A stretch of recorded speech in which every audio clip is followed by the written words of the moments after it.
Yay Media Group.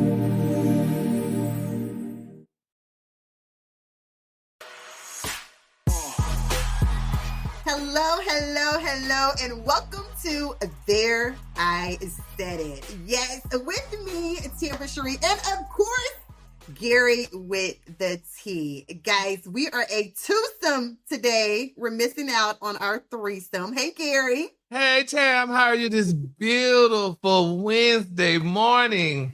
Yes, I am good. Guys, we drop new episodes every Wednesday. Make sure you are listening wherever you get your podcasts, whether it is on Spotify, YouTube, Apple, wherever you get your podcasts. Gary, how was your weekend? How have you been doing? How's your week been going? Oh, my weekend, it was really nice. You know, honey, what did I do? I had some friends in from Dallas, and I did a movie premiere. I did a movie premiere. Matter of fact, we had that producer, director, and all that on today with us. But it was really nice. I did that, and it was just a nice weekend, you know, honey. It was nice and airish. It was cool, honey, and stuff. Because I love the cold weather. I don't know why people are like, it's too cold.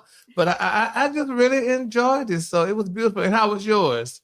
My weekend was really good. It was really good. I was honored for 50 under 50, which is for people that have $50 under $50. I know, no, don't please. Oh, please, no. Oh. Oh God, no, please no. No, but it was like 50 under 50 elite professionals in Mississippi. Oh, it was a great event. Really? Event. Yes, of course. It was a really great event. You know, it's always an honor to be honored because I always say people do not have to do that. They sure damn don't. No, they don't. I remember the times. Yeah, when you're actually recognized for your talent and the work that you're doing, you appreciate it. I know I do. Oh, yeah. I appreciate that. I'm very appreciative of that. Yes. It was a great event. It was a great event. A lot of course, we do know Super Bowl is coming up, and the Kansas City Chiefs, they are headed back. Did you see Taylor Swift? No, I didn't see her. Mm-hmm. They are headed back. Philadelphia Eagles. So the Super Bowl is set. So definitely a lot of people talking about that. You probably did not watch any of that over the weekend, I'm sure. I was there putting my movie premiere, so God could kill it. I didn't even know Taylor Swift was in town. I didn't know she was on TV. But I will say, I know a lot of people, well, a good many people from Philadelphia. So I want Philadelphia to win. I don't want Kansas to win because I'm sick of them, and I'm sick of Taylor Swift here because she's gonna wind up being at the game, I'm sure. You know she is. So look, let's talk about this movie premiere because, guys, Gary with the T is in a movie. And yes, honey. Oh. Yes, we want all the tea. Yes, we do. And we have the director, producer. He is joining us, Egypt. We're going to talk to him. Matter of fact, let's bring Egypt on. We want to talk to him because I want all the tea about Gary with the T in this movie. Hey, Egypt, how are you? I'm great. How are you guys doing? Fine. We're doing good. Congratulations on the movie.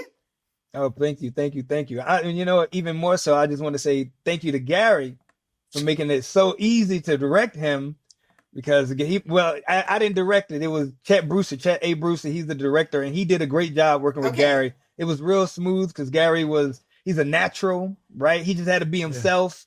Yeah. I think I'll go throw a clip of him too, so that's going to be pretty good to see. I don't know about that. Don't put no clip of that. No, we want to see all the clips. Now, but you know what? Tranquil Inferno. Go ahead, Gary. But after I saw the movie, seeing the movie and stuff, I'm like, damn, hell, if I'd known it would have been next to me, either I would have been more open and would have even did more. Because, I mean, I'm sure they would have given me a lot more to do and stuff. But Egypt said, well, okay, I mean, they gave me, told me what they wanted to do because basically, me being a natural and it was new. But after watching the movie, I was like, maybe now. I guess as I get older and more relaxed and not as afraid, I said I think I would it would have been more. If I would have done a little bit more. But the part that I had in the movie was really good. The movie time is amazing. I love Egypt. Once I saw the movie, I was like, God, this was really nice. I mean, putting that together and it's coming at a great time, even though it's not a Black history movie, but this is the best time for it to be played right now in schools, town, everywhere. People need to see this. And I'm not saying this because I mean it. It's really a good movie, but I'll let Egypt tell you more about it. But it's an amazing movie. So the film Tranquil Inferno. Thank you for that, Gary. The film is called Tranquil Inferno. It's a movie about Black Wall Street, but it's a little different. It's not just one of those, Black people had something, white people took it away. So when you're done, you're angry. You're like, I hate white people. It's not like that. this film is get you excited about what we can do to make our community better, because there's so many movies we have right now, even if they're good, when it's over, you feel like nothing, right? And right now, when people are so angry about, oh, what Trump is going to do or what this person is going to do, or it's like, what's your plan though? Like, what are you going to do? Because you don't have a plan, then you're just angry, right? If your house is on fire and you're like, man, my house is on fire, you just look crazy. And right now, many of us look crazy rather than putting the fire out and making sure that the house will never burn again. And that's what this film does. And Gary does a great job in it. When he comes in on the screen, actually, I snuck in to see that part because I wanted to see how people reacted when Gary came on the screen. And people did exactly what I thought they were going to do. When they saw Gary, they laughed because he's a natural. So, and also when we casted Gary, because I said, man, listen, I just got a couple of lines for you because I didn't want to bother him. But I really wanted him to do a lot more. Anyways, years ago. But I wanted him to do a lot more, but I didn't want to bug him. And he did it. So now that I know that next time around he can handle it. Oh, yeah. He's willing to do a lot more. Because I knew he could handle it, but I was just like, man, I didn't want to bug him. But now, yeah, it's gonna go down next time, Gary. Be ready. I got it. I am. Oh yeah. I want to do a nude scene. I mean, no. Oh. Now, Egypt, you just said it was a couple of years ago. How long did it actually take the film to, to produce the film and then to get the film out? So we started in 27 years. So we started in 2017. 7 years. So to get it out, and literally when I told my mentor while he was alive, then I told his widow every day for 7 years. And it wasn't like a on and off, because the amount of money it took to that I was given originally, I was just really either ignorant, whatever term you want to use. I took that money and said I could make a feature film with this amount of money. Needless to say, I should have said no, but I did it and I didn't give up. So every day I'm putting more money behind it to get the little parts fixed, little parts. And then we got to finish it in November of last year. And then I was like, all right, we're going to do it in January. And then that's actually how it comes. So seven whole years of straight, 7 nonstop. years. 7, honey. That is a testimony in itself. When you talk about consistency, when you talk about determination, when you talk about motivation, did you ever feel like giving up on the film? Did you realize that it would take 7 years? So, no, I didn't think about giving up, because the person who like we started this together he's my father. He passed in 2020, and he means so much to me that I thought, because he came in my life when I was 15.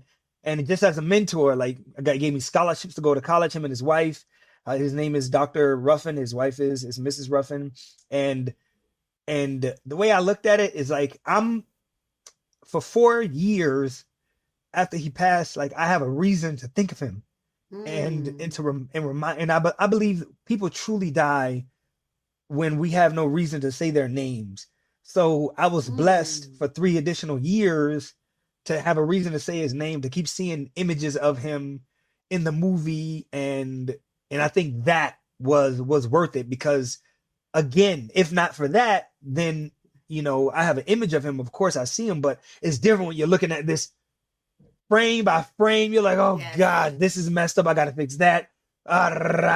So, and this was a great way of honoring him, because, I mean, it was an idea we came up with together. And he had no idea how film worked. When I tell you he had no idea, this brother I done created nonprofits, and I have so many documents that he told me to create, because he didn't know what he was doing. And I knew what I was doing, but as a mentee, I was like, okay, and I've been obedient.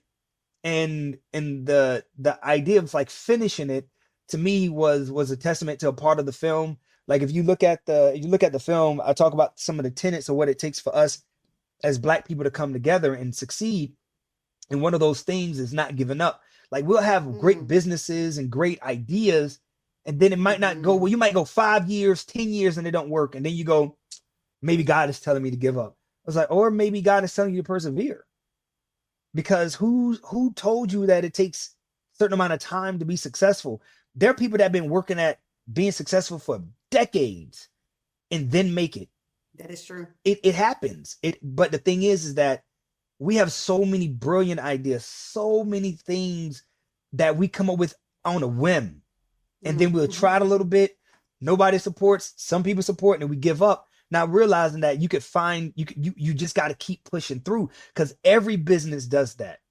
If you think about what I'm old enough to remember, Netflix was a DVD and CD business. Remember, it would be mailed to your house. You would get a little catalog. Yes. He too young. She don't remember that. She too young. Me neither. He too young too. But Netflix used to be a DVD service. It wasn't a streaming anything. Okay. I remember Blockbuster being the thing that if you got a girlfriend, y'all go to Blockbuster and y'all just walking around Blockbuster, and when you if you pick out like 5, they had deals like you get such and such for 5 movies, whatever. If you had enough money for popcorn and candy, the girl looked at you differently. That was Blockbuster. Blockbuster passed up on working with Netflix, right? Because they didn't see the vision. So think about how the people who own Netflix felt when Blockbuster was like, streaming it. Nobody's gonna do that. Look at how people are enjoying this store. But see, nobody saw that vision. But then look, what if Netflix would have gave up when Blockbuster said no? Now look at it. Now I say Blockbuster, people are like, what is? They don't remember the store at all. What is that? I say DVD and they're like, is that some type of AI program?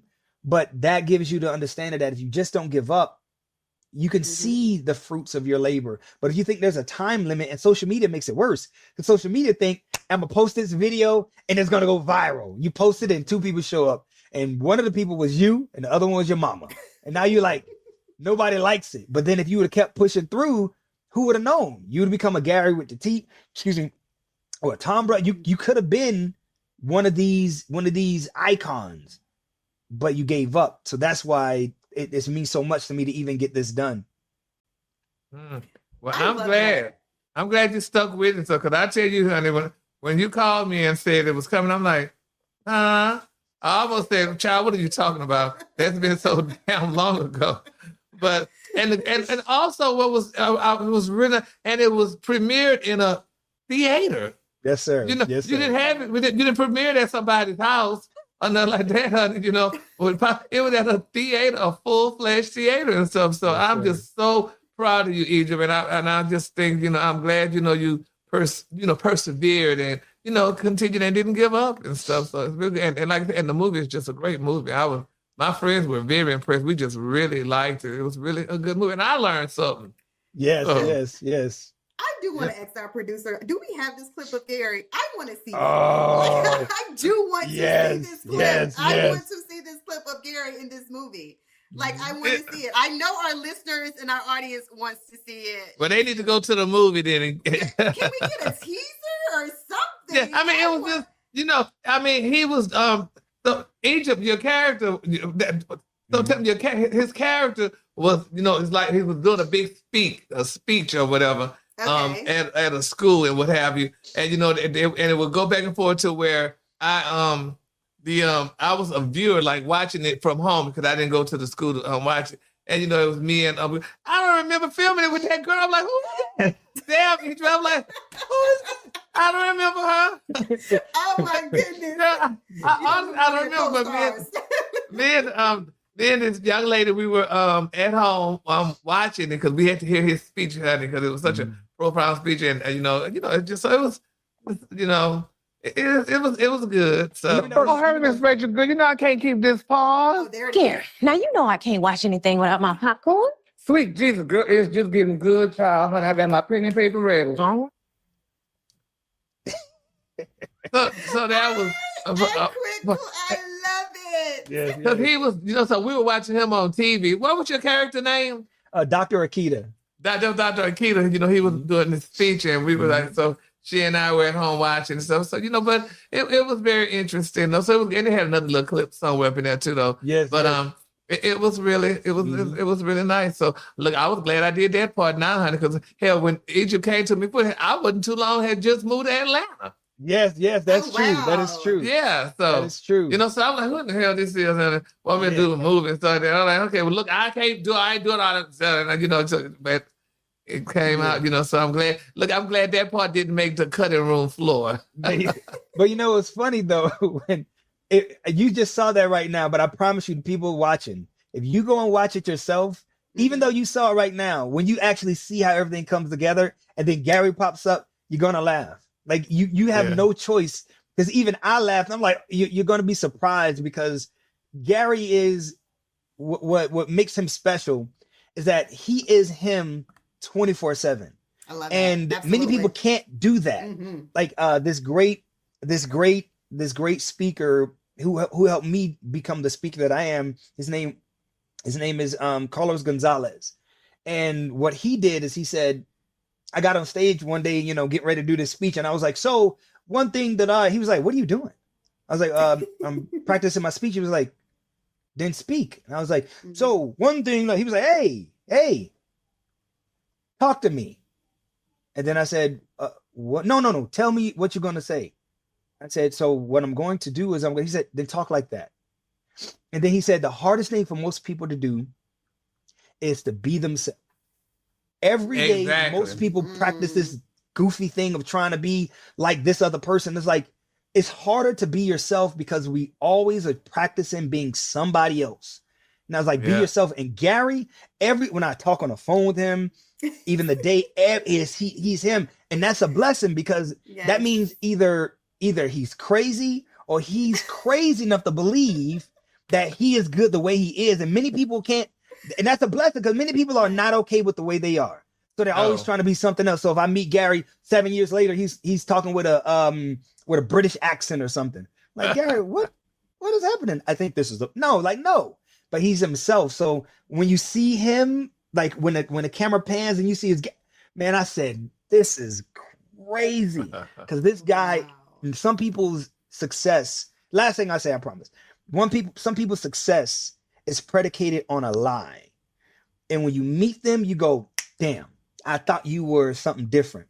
But Gary is literally him 24/7. Yes. And it didn't change in 7 years. And I met some people over the years. And when I tell you, I'm like, dang, I wish you would have showed me this 7 years ago. Or 5 or 10 years ago. But Gary, whatever venture he goes into, I know it's going to be successful, because the gift that he has is being himself.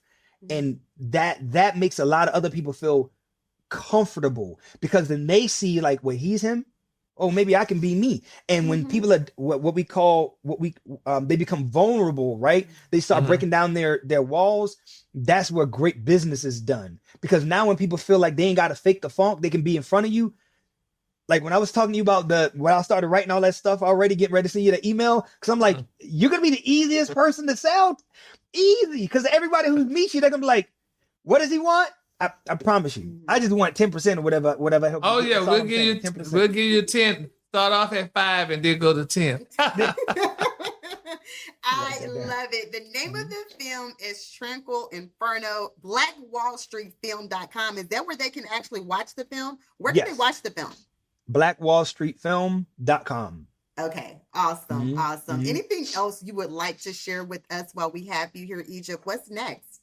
So this film, we're premiering this film in a different place, in many different places. We're going to Ethiopia next month to premiere it. We have a premiere in Arizona. So all I ask, you see this, you can need help one or two ways. One, you can go and just buy the film. It's on the website. That helps us raise more money to be able to do these film festivals.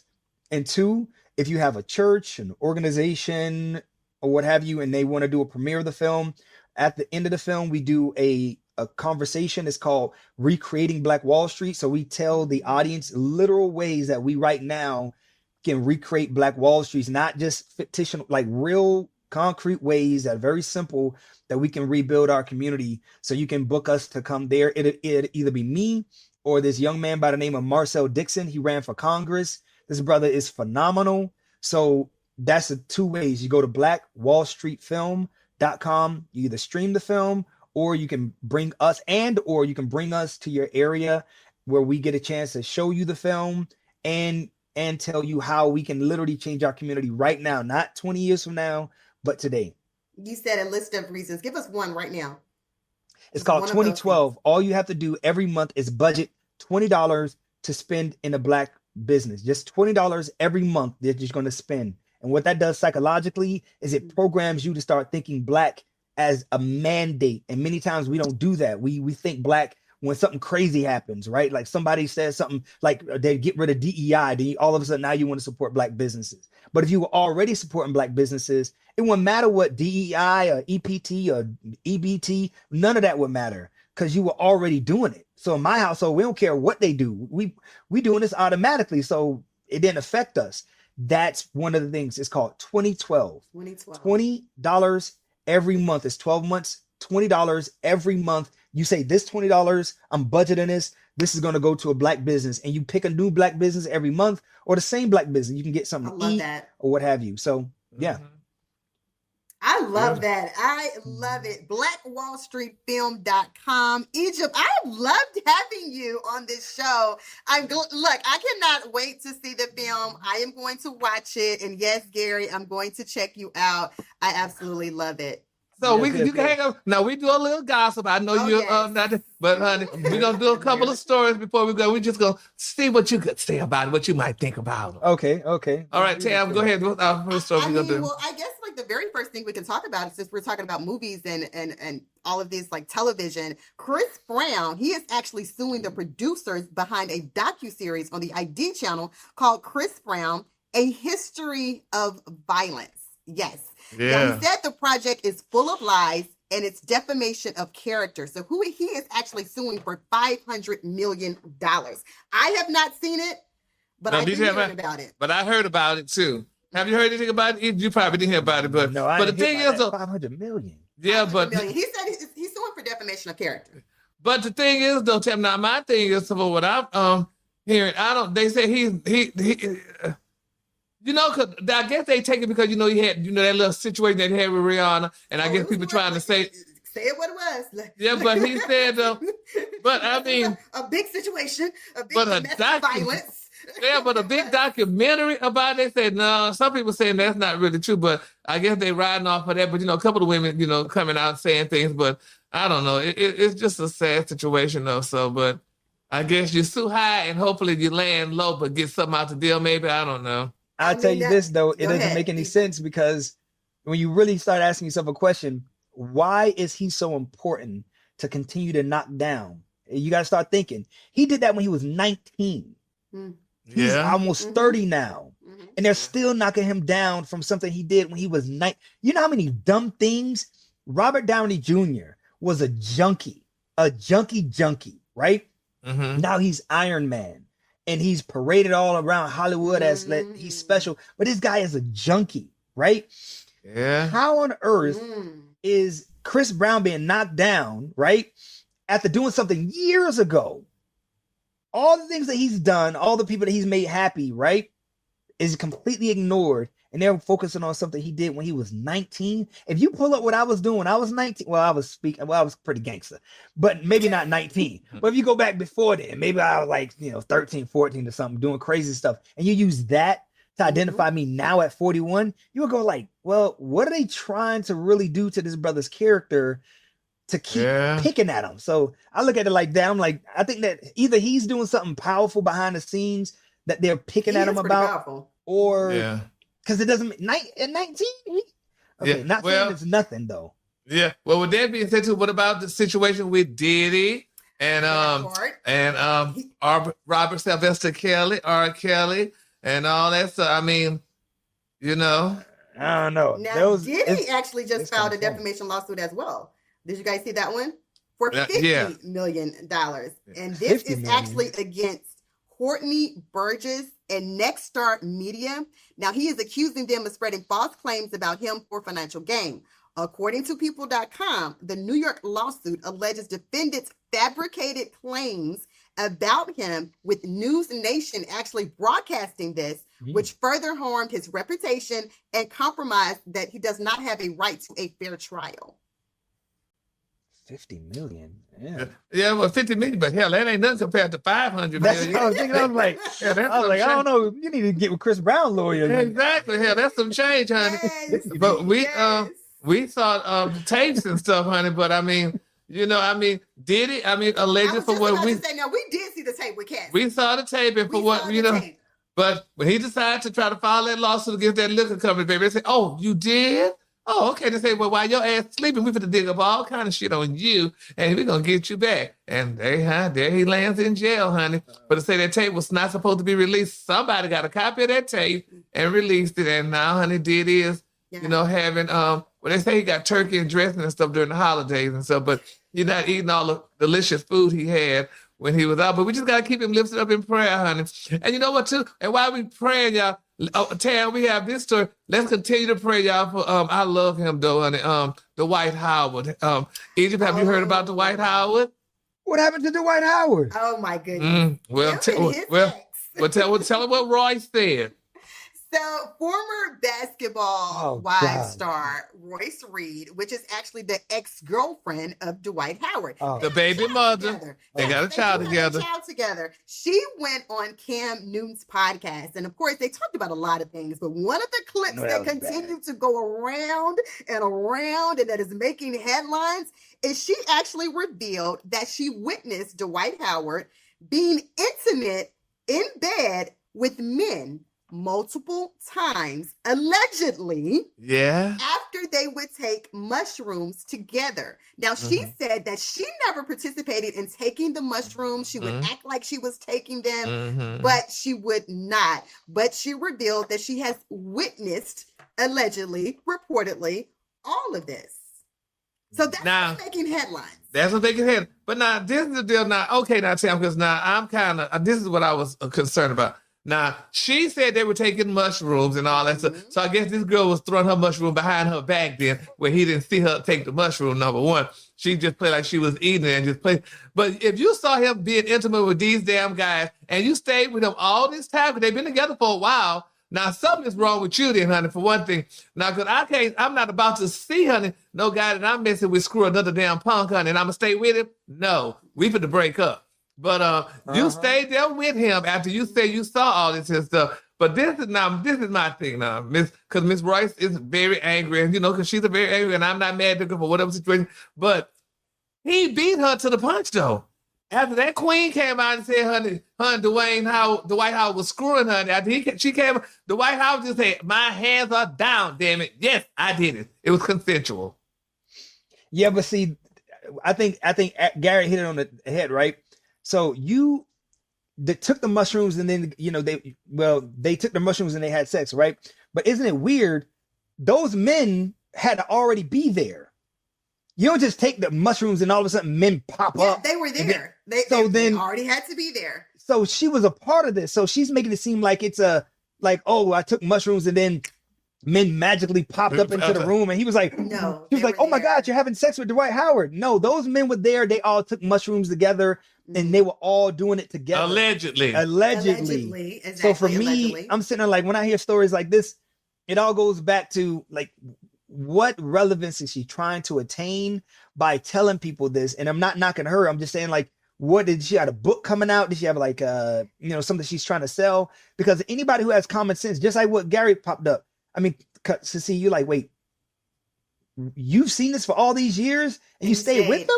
A lot of people online were definitely saying that. They were like, hold on, you stayed around all of this time after you, and she said she saw it multiple times. It was not like it was the very first time that she saw something and she left. She was saying that, and I wanted to, you know what, I did not see this interview, but I definitely wanted to know more, because I was like, what did she explain why she stayed? Was there more to the interview? Was there more to, like, it had to be more, because people were definitely saying, but you stayed around for this. Like, what? Yeah, y'all didn't break up the next day or nothing. Exactly. You stayed in the relationship. Because you said multiple times that you saw this.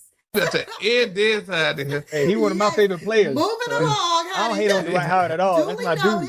Duly noted. So Snoop Dogg, guys, okay, so he did take to social media to say that he is still a black man, and black people need to learn to not tear each other down, but pick each other up. And he said one thing, he said that people can not hate enough on him because he's built very different. So he said he is full of love. And he says, you know what? He's told people kind of like, get your life right and stop focusing on his life. Now, Egypt, that's along the lines that you, with the black. But here's the thing, right? I guess this is in regards to him performing for the inauguration of Trump. Yes. But here's the funny thing about that. I was watching this video where their first inauguration for Trump, 2017, and he was calling black people who were doing that, and all that stuff. So what I would say this, because I don't knock down black people. What I would say to this is that now he has an opportunity to see how people reacted, how he reacted to those individuals like Chrisette Michelle, who was canceled, and be able to say, now let me go and give her grace. Yes. He did something that was for her career, making money. So now if I was him, I would do a feature with her or something and show her grace, because we got to recognize in our community, we can't go out here saying which white is better than the other white in order to make them feel good. And then when our community gets against us, we need to be able to say, look, all right, I don't care if it's Trump, Biden, whoever, we need to be together, because now look at where he is. Now, what if our community turns against him now? He's going to feel like how she feels. And Chrisette Michelle was our girl. Remember that? Yes, she was. That damn girl career almost ended. I went and seen her. I saw her like last year or whatever. And I love Chrisette Michelle. Now, you didn't Diddy out there. Hold her damn down. And that's why they say, honey, when your ass living in a glass house, don't throw no stones. Not at all. And that's what that was, though. So, and that's sad. But that's good what you said, though. He should do that. Yeah, so, and he needs to listen to this and do it. And I think it was rapper Trick Daddy who said that Nelly was allegedly paid $1.5 million to actually perform. Well, I tell you what, if they would have offered me something like that, honey, I would just have to pray to Jesus and like, well, you know what, girl, honey, I'm gonna give a couple of $100 to United Negro College for honey. $100. I say a couple of $100, not 100,000. Yeah, something. Yeah, okay. And but anyway, but it's just sad though. But that's just how it is. And like you were saying, that's what's the problem now when we tear each other down. I mean, girl, don't ever say what you want to do, because never say never. Because never is such a long time. Like you said, they pulled that video up of exactly how he felt and what he said. And now, he's years later that he performed. And you will be reminded. I literally thought that there was planned, that they saw this video and they said, look, we're going to get Snoop. Exactly. Yep. And here's the funny thing. To perform. I had a conversation the other day. If you don't know who your boss supports, right? Many of us right now have jobs. We don't even know who our boss supports. We don't even speak to the boss, and we go to that job faithfully, right? But if you dig in, especially healthcare workers, if you dig in and figured out, wait, hold on, my boss on this board, this person actually supports whomever, Trump, Biden, Kamala, whomever, and you don't like them, will you quit? Nope. You're gonna go like, dang, they support what? Good point, man, that's messed up, man. That's messed up. That's messed up. I ain't gonna write nothing on social media about it, but I'm gonna tell my friends, did you know that our executive, he does, yeah, what? Yeah, that racist, yeah. Are you gonna quit? Huh? Hell, you gonna quit. See? And if you tell anybody 1.5 million, do you know what 1.5, listen, $1.5 million, you can get a whole new ID, you can get a little bit of your face changed up. They don't know you no more. As a matter of fact, you can tell everybody there's a disease running around. You can walk around with a mask. Nobody even know who you are. Please. Yeah. That's what he said Nelly was paid. So I don't know. Snoop was probably paid. But Snoop got paid down more if that's the case. That's probably why he was smoking when he was saying all this. He was in the car. He was swinging. And didn't give a damn. And he did not care. Because what the hell y'all thought, honey? So, anyway, well, Tam. Egypt, thank you. Thank you, Egypt. Like, yes, I I have loved the conversation. I've loved the conversation. Guys, I know. Gary, look, make sure you guys check us out every week, every Wednesday. We drop a new episode of the podcast, wherever you listen to your podcast, whether it's on Spotify, you can watch us on YouTube. So just in case you just want to see us and all of that, but make sure you subscribe as well to the podcast. There, I said it. Egypt, we have enjoyed you. You kind of fit in around here. Yes. Yes, Lord. Well, Egypt, don't forget, tell us again how they can find the movie. Go to blackwallstreetfilm.com. blackwallstreetfilm.com. And it's on the screen, so there you have it.